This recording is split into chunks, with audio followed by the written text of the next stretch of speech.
In 1995, Seattle hired a retired Army general to run its schools. He wasn't an educator, but in 3 years, he reshaped the district. And the ghost of John Stanford is still felt in our schools today. Welcome to Rainy Day Recess, where we study and discuss Seattle Public Schools. Today, we are beginning a 3-part series where we're unpacking a report called Left to Chance: Student Outcomes in Seattle Public Schools. This report was written by researcher Vivian Van Gelder and released earlier this year. It traces 30 years of reforms, conflicts, and turning points in Seattle schools. You can read Vivian's full report on the Southeast Seattle Education Coalition website, and a transcript of this episode on rainydayrecess.org. We'll walk through the story in 3 parts: the sweeping reforms of John Stanford, the wave of educational entrepreneurs who followed, and the cycles of governance and accountability that still shape the district today.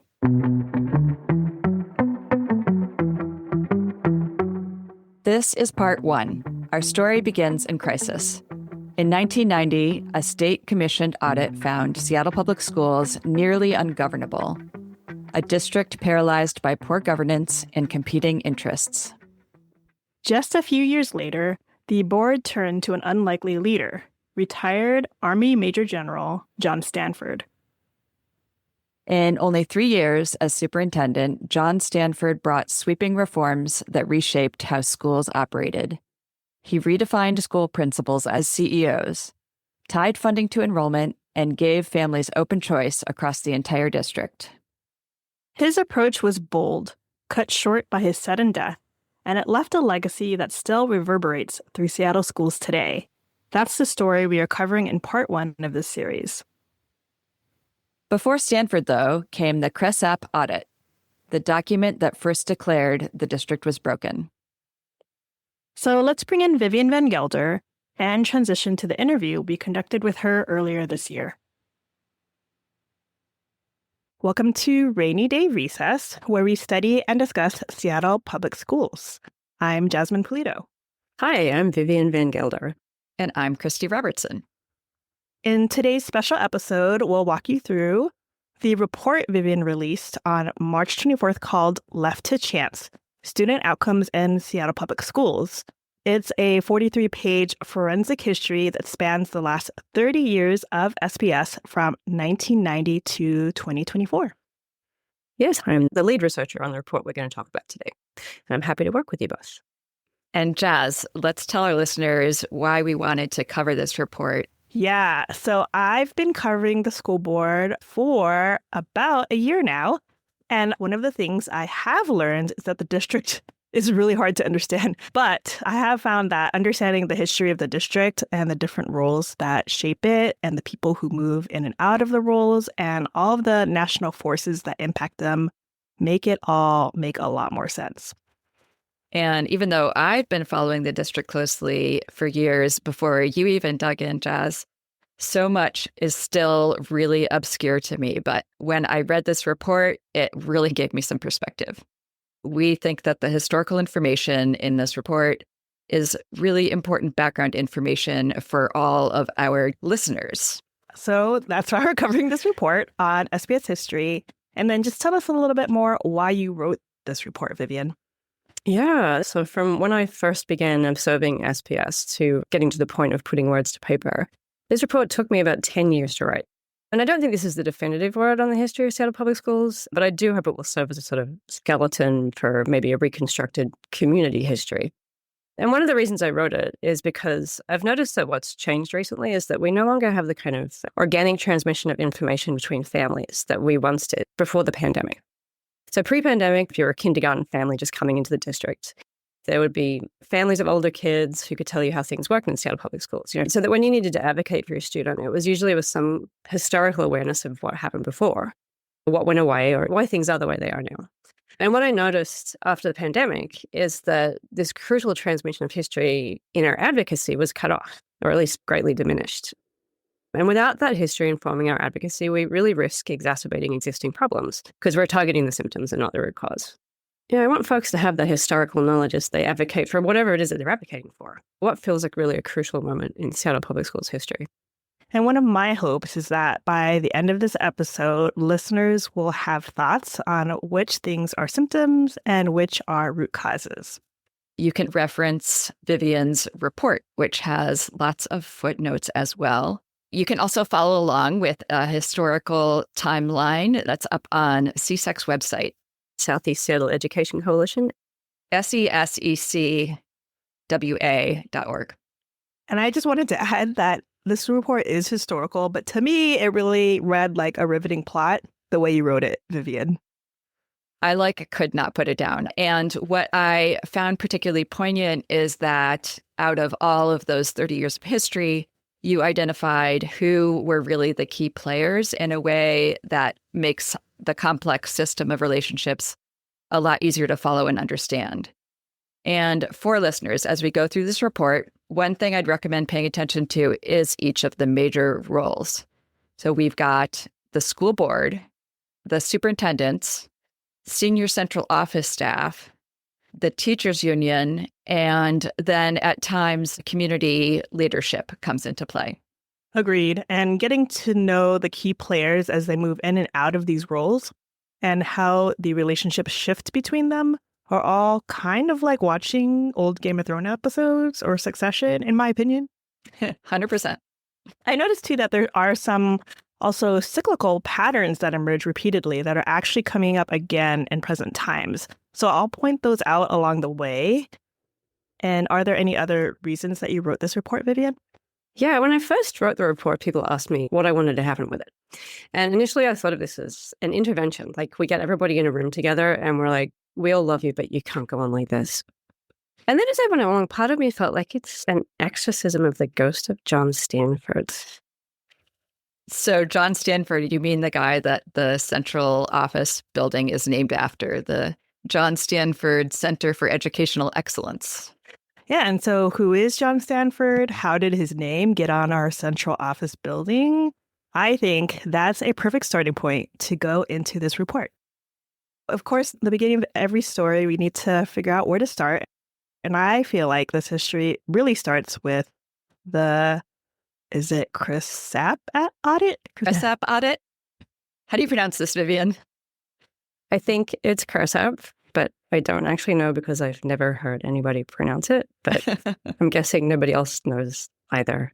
And what was this audit, Vivian, and why was it done? Yeah, this was an audit done this is a firm from DC called Cresap Consulting. And they started in early 1990 and the report came out in November of 1990. And this was an audit that was commissioned by the state legislature. It was actually at the behest of then Representative Gary Locke, who went on to become the governor. And he and other legislators wanted an evaluation done of Seattle public schools. And I assume that was because they didn't feel that things were going well. I think so. Now, we didn't call out the legislature in the list of roles because they generally are quite hands-off when it comes to school districts. But there are a couple of times when they feel that things are going astray and they make demands on SPS specifically. And then what did Cresap find, Vivian? They found a district in crisis, Jazz.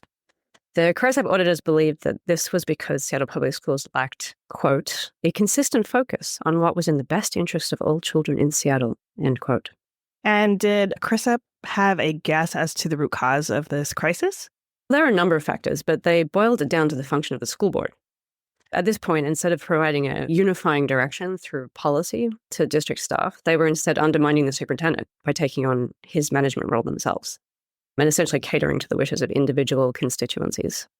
So basically, and tell me if I have this right, the report said that the board was acting like a bunch of individuals, giving contradictory directions to the superintendent about goals for the district, and then also as individuals meddling in district operations in response to what they heard from their individual constituencies, like their individual regions that they represented. Correct. According to the audit, it had become quite difficult for district staff to set priorities and manage their responsibilities in any kind of unified way. The audit actually uses the word impossible when describing central office and its inability to function with any type of coordination.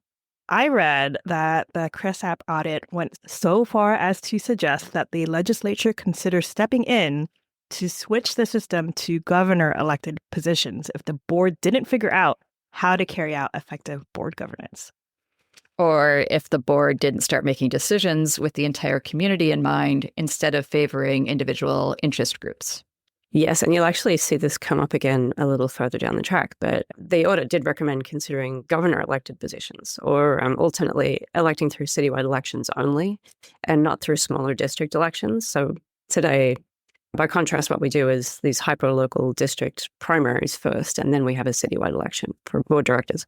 I assume it was done that way was so that everybody doesn't come from one region of the city. Yeah, so we have a problem of having a really big dispersed city, and we want to make sure we get representatives from all over the city. Right.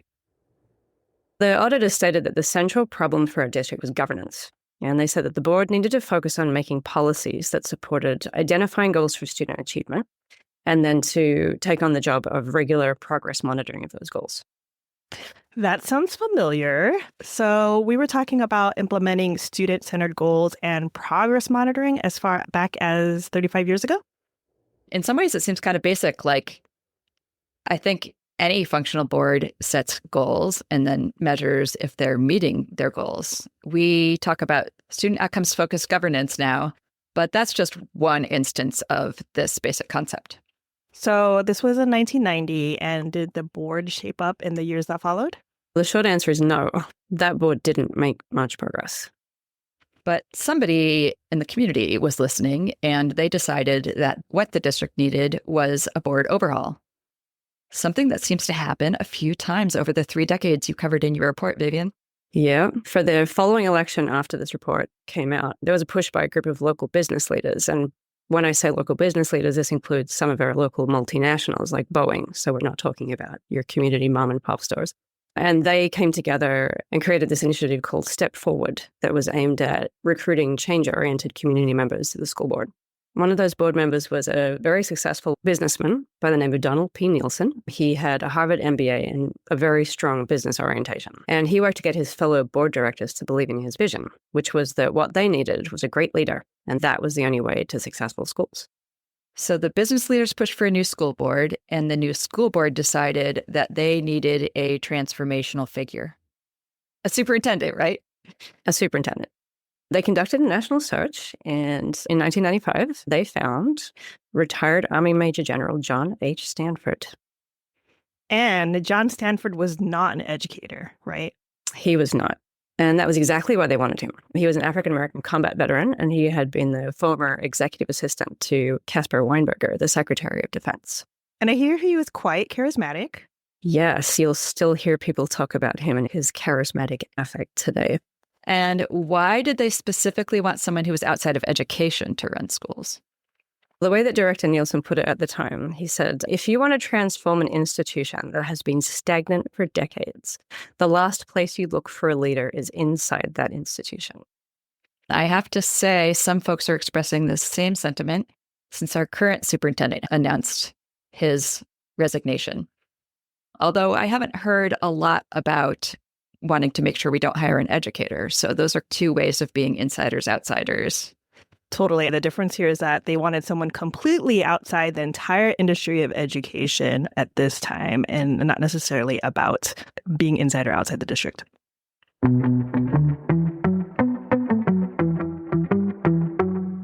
And so here's where we get to John Stanford's radically different approach to education, starting in 1995. And we're going to spend some time diving into this because this reform still impacts SPS today, what John Stanford did in his short 3-year tenure from 1995 to 1998.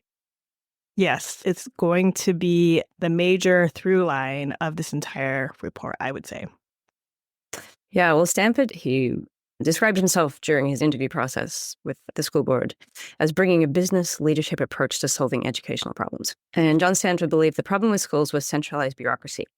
And back then, students and funding and basically operations in general were directed very centrally by the central administration. And individual schools were guaranteed enrollment, regardless of quality or customer satisfaction. They would get funded at the same level year after year.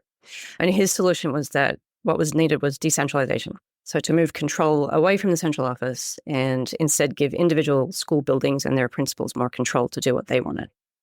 So the board ceded operational power to the superintendent, John Stanford, and the superintendent ceded operational power to the principals. Is that about right? More or less, yeah. And this was responsive to a nationwide movement. Yeah, his perspective was informed by neoliberalism. Neoliberalism is the political theory that was very popular in the 80s and 90s, or started to be popular then. And it essentially called for deregulating markets as well as extending market-style management principle into public-centric institutions generally to make them more effective and efficient. The idea being to give more freedom to allow entities to be creative and to thrive, or to fail. Exactly. So are we saying that John Stanford wanted to restructure school districts to operate like businesses? Yes, that's exactly right. Stanford's plan was to massively shift our district to what he called a market-based system of schools. And in this system, principals would basically be the CEOs of their schools. They would operate like CEOs. So they would do all the hiring, firing. They would manage their own budgets. They would develop their own programs, their own approaches to curriculum instruction, and in a way that would attract customers. Okay. So the customers were kids, or rather families with kids. Yeah, Seattle families with kids. And to make this market-based system work, families had to have the power to choose between schools that were essentially competing for their business. And that meant that Seattle Public Schools had to completely redo its system of school assignment. And under John Stanford, Seattle families were given free choice to apply to any school in SPS. At the time that he entered as superintendent, SPS had a system of busing for racial integration. It had degraded over the years. It had been in force for about 10 years. There were lots of kind of outs for families that didn't want to participate. And that in itself had become controversial. But one of Stanford's first moves was to eliminate that busing program altogether and replace it with a system of district-wide open choice. Like all the way from the top to the bottom of the district, you could pick any school. Yep. Mm-hmm. You wouldn't necessarily get transportation, but you could pick any school you wanted. I see. There was also an accountability aspect to this, right? If a school failed to attract customers. Yeah, exactly. If you weren't satisfying the families you served, you lost enrollment.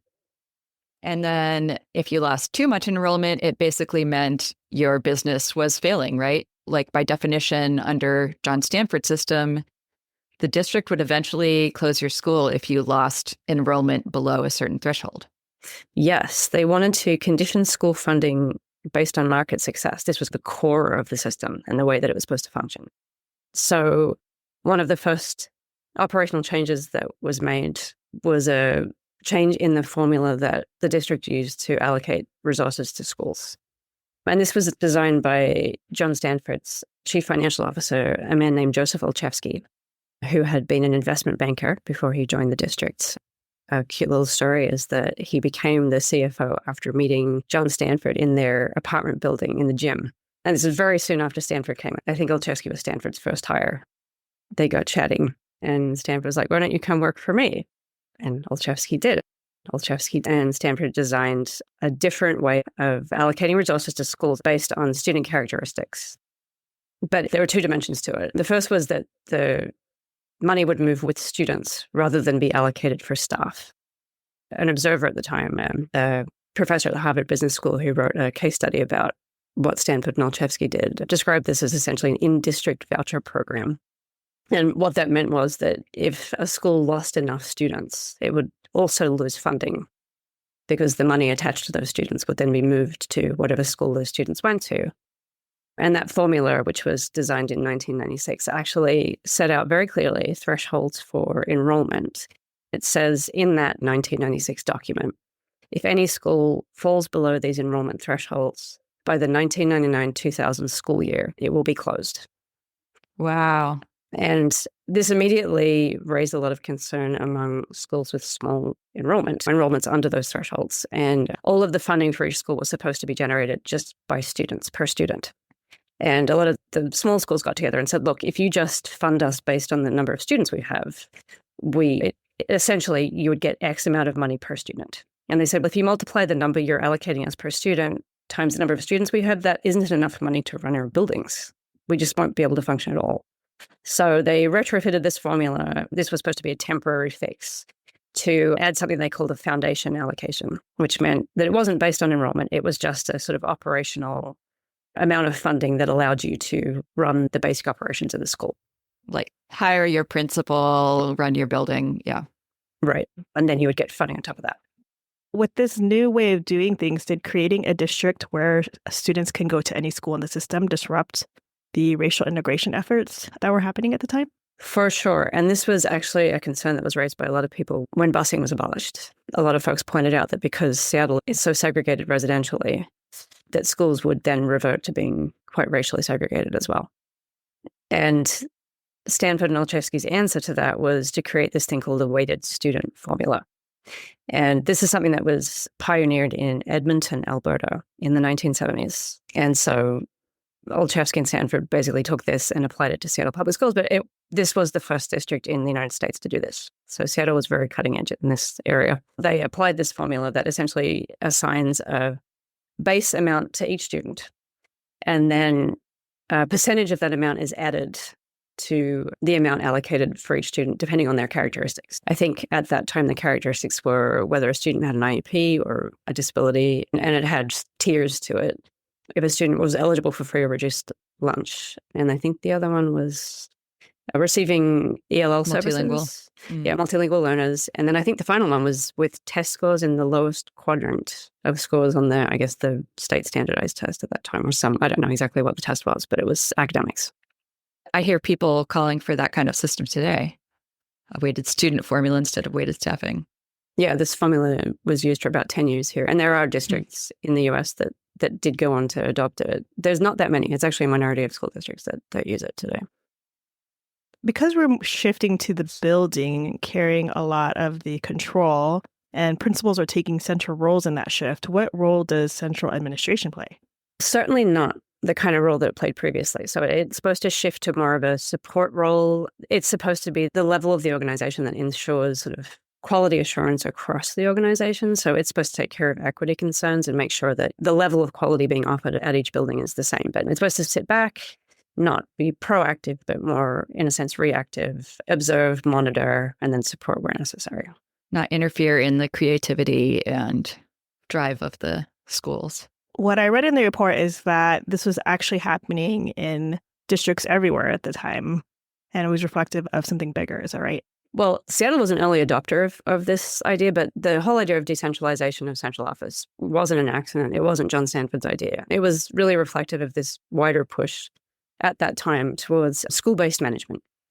And the concept of school-based management essentially combined modern business management theory, so this sort of neoliberal business management theory, with education research.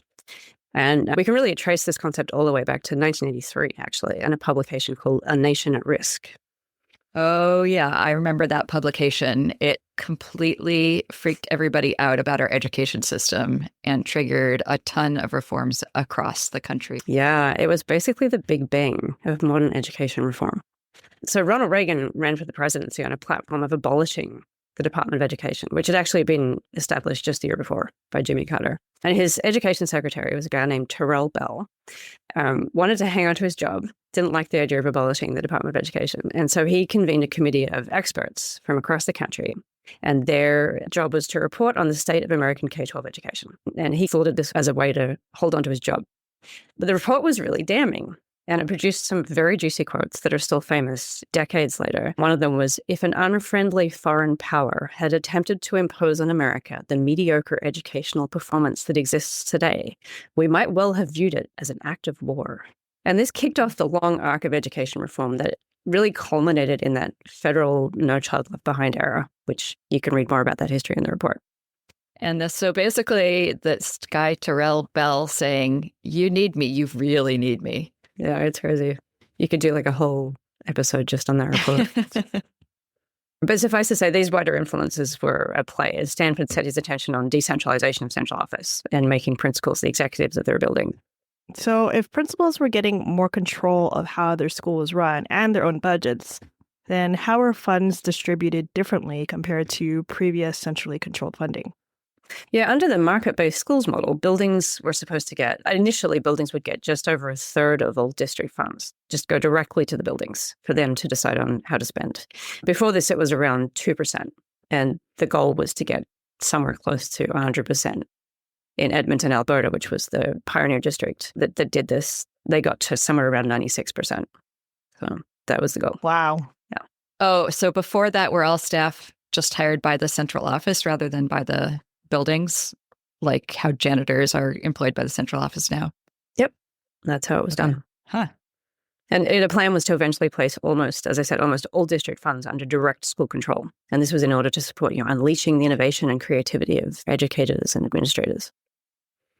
Wow. Okay. So we've got the role of the school board, and they were ceding power to the superintendent, ceding power to the principals.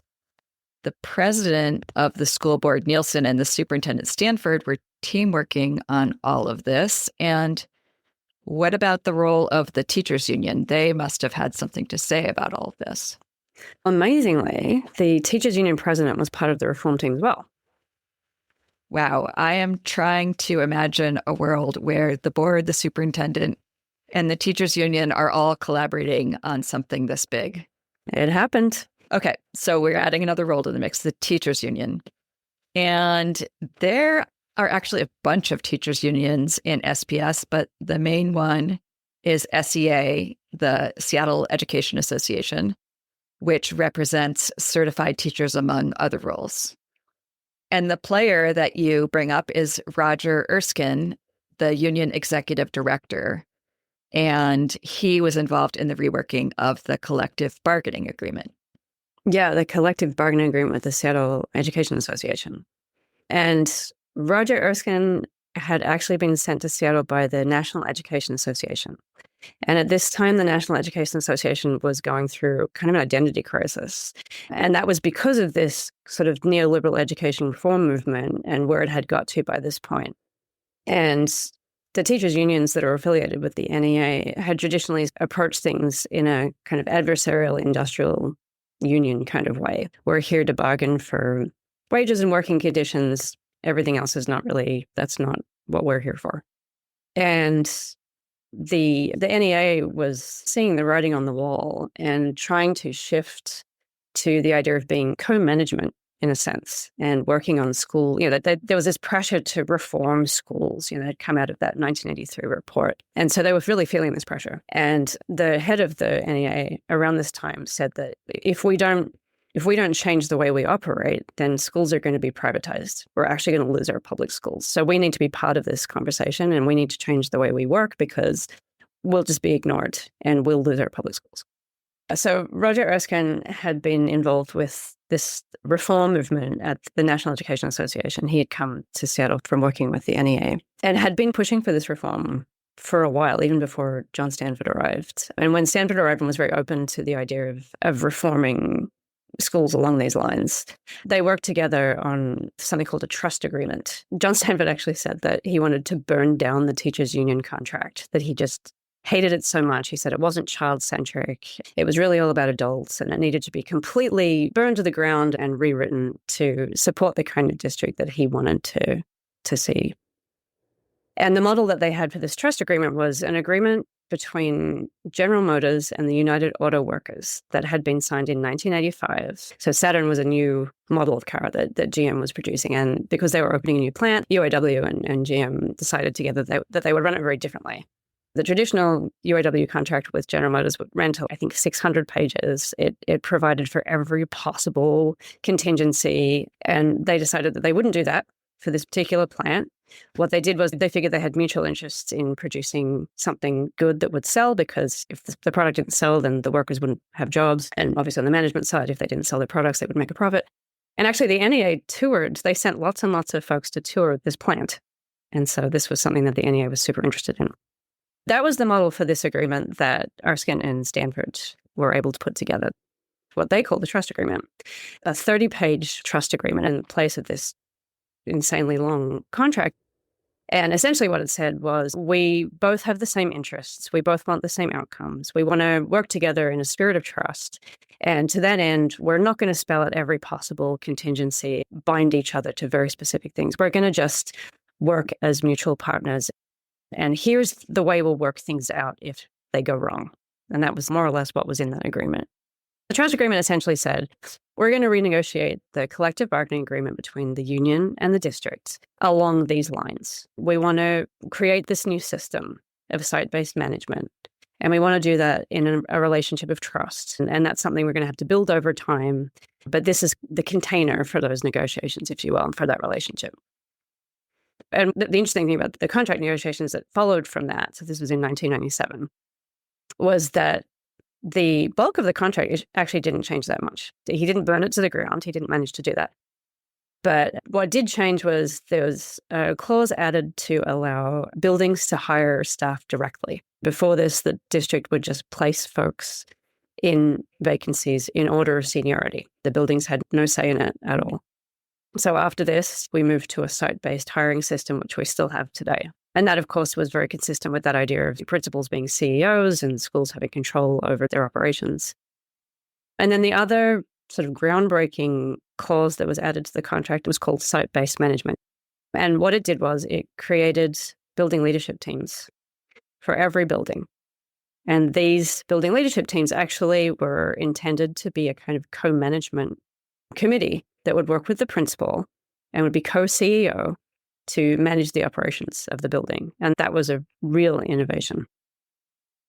Yeah. Wow.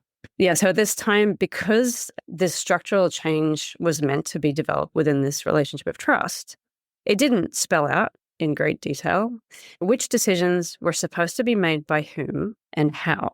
So within building leadership teams, that decision-making process was meant to be left up to each building. They would decide how they would make decisions. And then you were asking me a little earlier about what was the role of central office under this new system. Overall, in terms of which decisions belonged to buildings and which decisions belonged to the central office, it really wasn't spelled out. It wasn't spelled out anywhere because it was meant to be something that was going to be built in this relationship of trust between the district and the union. I'm seeing a little bit of this today in the BLTs that still exist, the building leadership teams, this kind of weird mishmash of what's left over from John Stanford. I'm on the BLT for one of my kids' schools, and there's only like a couple of decisions left that it has to make. And even those, you can see how it's not spelled out. There's turnover of the people on the board every 2 years, and everybody is kind of looking at each other, looking for guidance for how to make those decisions. So, for example, our team of mostly teachers, the principal, a couple of parents, meets an hour every other week, and they're supposed to design 8 weeks of professional development, like from the ground up. And yeah, it's very strange. Yeah, it's the original contract spelled out 3 things that BLTs might want to consider doing, but it wasn't meant to be an exhaustive list. And the 3 things were to oversee the building's budget, to oversee the building's, what at that time was called an academic achievement plan, but has evolved into what we now call continuous school improvement plans, or CSIPs. CSIP. Yeah. And the other one was the professional development calendar, or the professional development process that the building would go through. So those are vestigial things that are still in there, which makes sense in the context of a school that has control over its budget and all of these other things.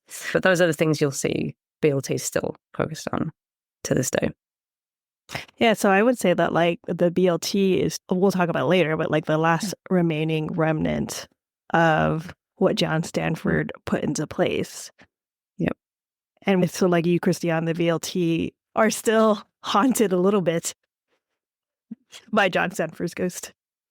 Yeah, because John Stanford died just as he was getting started. Yeah, really sadly. In late 1998, he died. And what did he die of? He was diagnosed in, I think it was April 1998, with a really aggressive form of leukemia. And he passed away that November.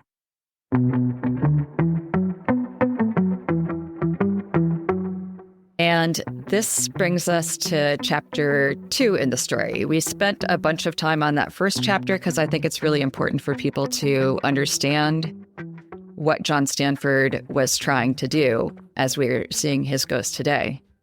Chapter 1 was Stanford's wholesale reform of the district. And Vivian, you call this next phase educational entrepreneurs. And this is what happens in the 5-year period after Stanford's death, right? Correct. Okay, so how far had Stanford got in his market-based schools plan at the end of his term in 1998? Not very far. He essentially had pretty much created the initial structure and the relationship for developing it further, for fleshing it out. Essentially, they were in the process of uprooting what had been, like what the district's old way of decision-making was, but they hadn't yet really rebuilt it. They hadn't built what would replace it. So they kind of had a structure, but no execution. Yeah, very little executed, very little on the ground. And actually, folks at the time observed this. There's a book that came out in, I think, 2000, which part of it looked at these reforms that Stanford had proposed and begun to implement. And they observed, they're like, really, there was very little that was obvious on the ground at the time after he passed. And he was incredibly collaborative and charismatic. Like, that was really his hallmark. A lot of this work was done, I think my sense is, through a sheer force of personality.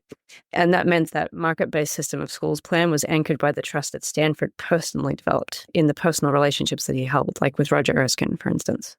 Right, symbolic by that trust agreement. Exactly. So without Stanford at the helm, for example, just not long after he passed, Erskine was replaced with union leaders who were far less open to these kinds of changes. And remember, Erskine had come from the NEA to bring this national push for education reform to Seattle. Yeah, and what about his relationship with Chief Financial Officer Joseph Olszewski, who helped him develop the student funding formula? Yeah, so another role in this big collaboration, we've got Nielsen on the school board, Stanford the superintendent, Erskine from the union, and Olszewski, who is going to continue into this chapter, who is on the senior district staff. Yeah, Erskine had risen from the position of chief financial officer and was chief of staff. And then when John Stanford became ill, he was appointed acting superintendent. Can I jump back for a second? I'm confused about, you said that not much had been executed, but they had implemented the whole like district-wide school choice. That seems like a big... Yeah, that's true. Okay. It's really confusing because there's two things that were going on at the same time. So there's the market-based system of schools, and then there's site-based management. You can have site-based management without this market aspect of it. And a lot of districts have done that and still have that. But he put those two together. So the open choice part is much more connected to the market-based aspect of the reforms. And that was in place. So that was the first thing he did. But the site-based management structure was really just embryonic. They'd put kind of the foundations in place, but it hadn't really begun to operate. And he left to Olszewski kind of the second phase of the market-based too, which was closing schools. So it's 1998. Olszewski is acting superintendent. And this was one of the many superintendent searches that you describe in this 30-year history. One of the things I was struck by reading this was how often a superintendent search in this district has come up either empty or with only one candidate remaining. Yeah, there was a national search for Stanford's replacement, and they came up with no one. And instead, they appointed Olszewski to the permanent superintendent role. Okay. Olszewski had been a collaborator with Stanford. So did he just basically continue the reform that Stanford had started putting in place? Yeah, I mean, he was a former investment banker, so he was also strongly philosophically committed to this idea of marketizing schools or introducing market forces into education.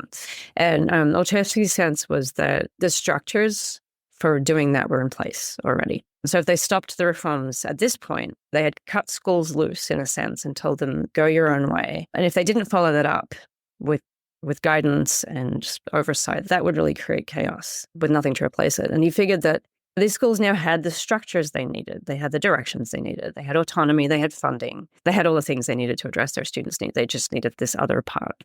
Yeah, so the fact that Stanford died early during this process was completely unprecedented. What would have happened if he was able to carry out this plan and the relationships that he had built? Yeah, there was actually some growing backlash to what he was doing while he was doing it. Oh, that's so interesting because you never hear about that. You just hear of it as this like wave that everybody was riding on. Yeah, I think we have complicated grief here around John Stanford. I think because he died before he really was able to implement anything and see how it worked, he's almost being canonized. I want to be really clear. Everyone that I've spoken to who had anything to do with him or was aware of him at the time just describes him as an incredible human being, an amazing leader. But I really do think his legacy is complicated, and especially at this point in time where we've come to in terms of education reform, we still have this kind of default to Stanford wouldn't have done that, or Stanford would have done a better job, or Stanford would have fixed it, and you see this even today. I think we have to be really careful about pinning the entire state of the district on one person. It's obviously massively important who is in the leadership. That's a key role, right? But what does it matter if we have somebody in that role who's really effective if we as a community are so divided? And do you think it's because of these reforms that we're so divided? Yeah, I think so. I think the reforms baked these really perverse incentives into this already broken down system. The system was really not functioning before these reforms were implemented, and it's created a vicious cycle.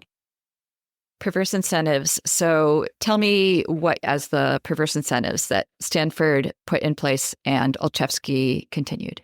For Olszewski in particular, it's not quite the right word, but it was more punishment than incentive. And this was doing No Child Left Behind before No Child Left Behind was cool. The state had actually come up with a set of learning goals for students, and things like math and ELA and very specific learning standards. And each district was supposed to incorporate these in some way and align their curriculum. And so that work happened under Olszewski. His model, he didn't call it this, but he described it this way when he was speaking to a group of teachers.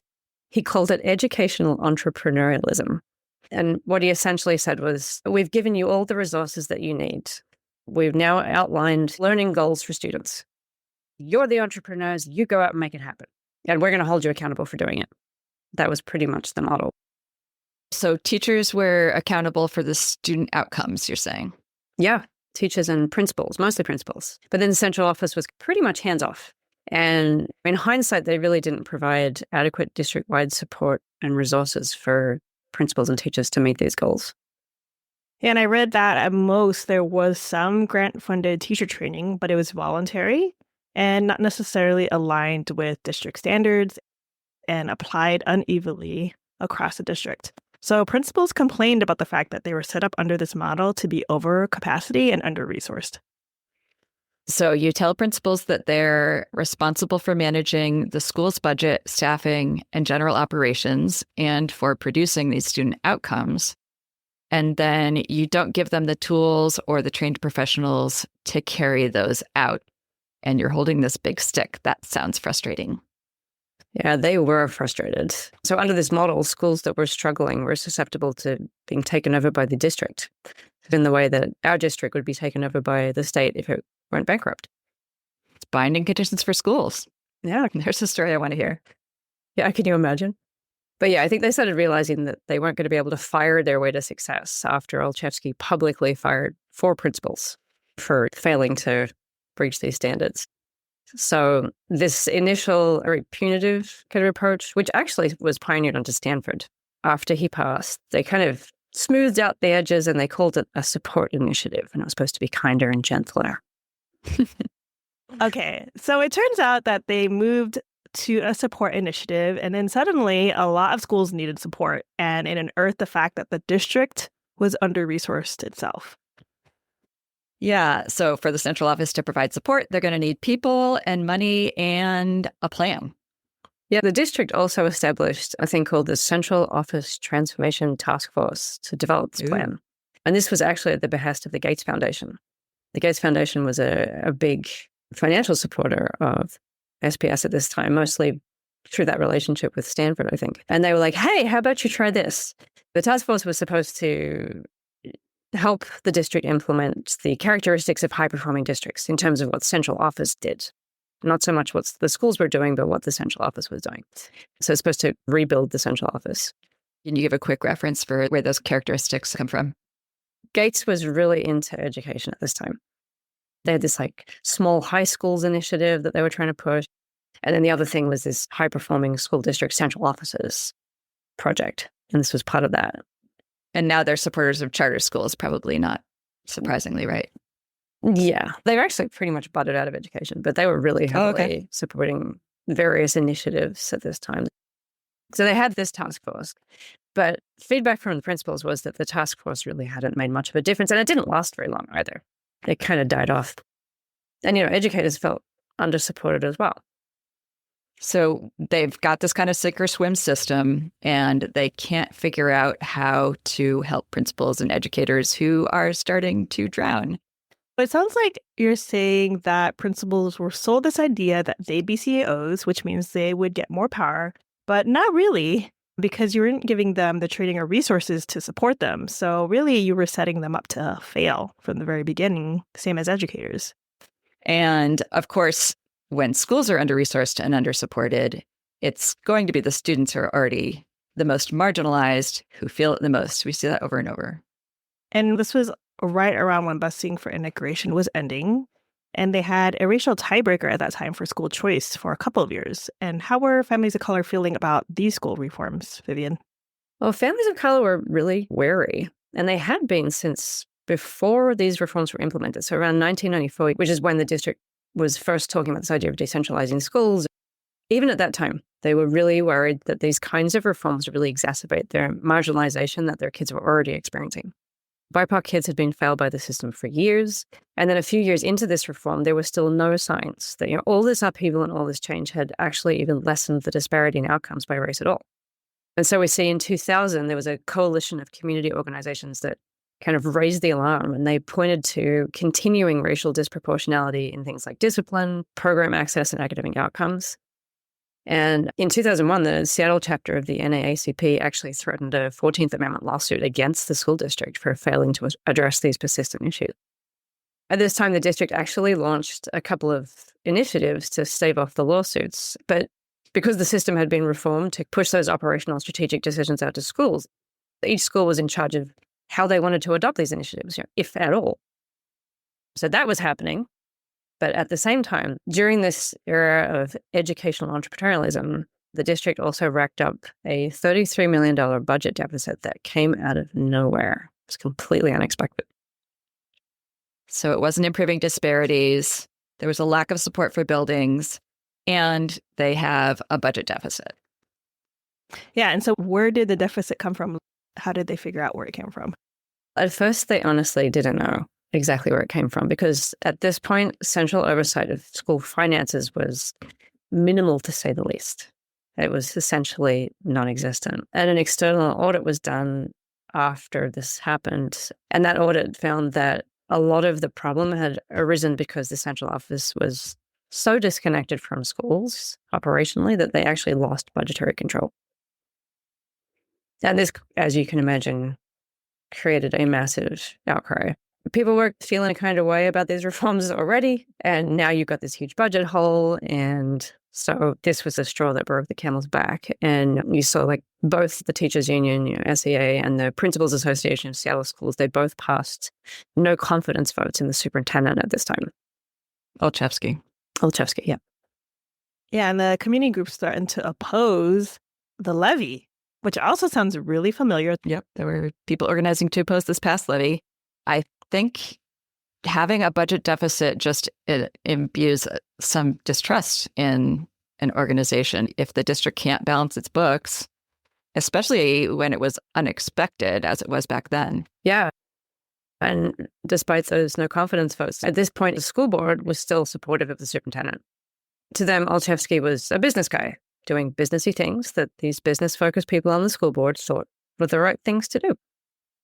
Okay, I'm trying to keep track of what went wrong in the aftermath of the Stanford reform. For our audience, we've got lack of support for struggling schools. We've got the budget deficit. And the third one I want to add here that I'm seeing you define in your report is a lack of role clarity.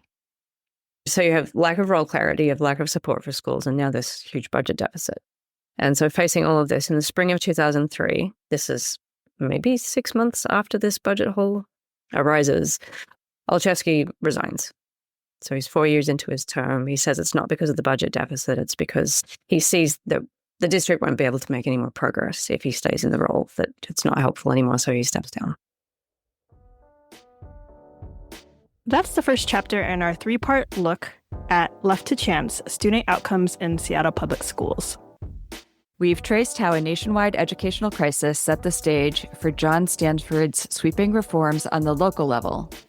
Reforms that continue to shape the district even decades later. In our part 2, we'll return to our conversation with Vivian Van Gelder to explore what happened after Stanford's death as educational entrepreneurs took the reins.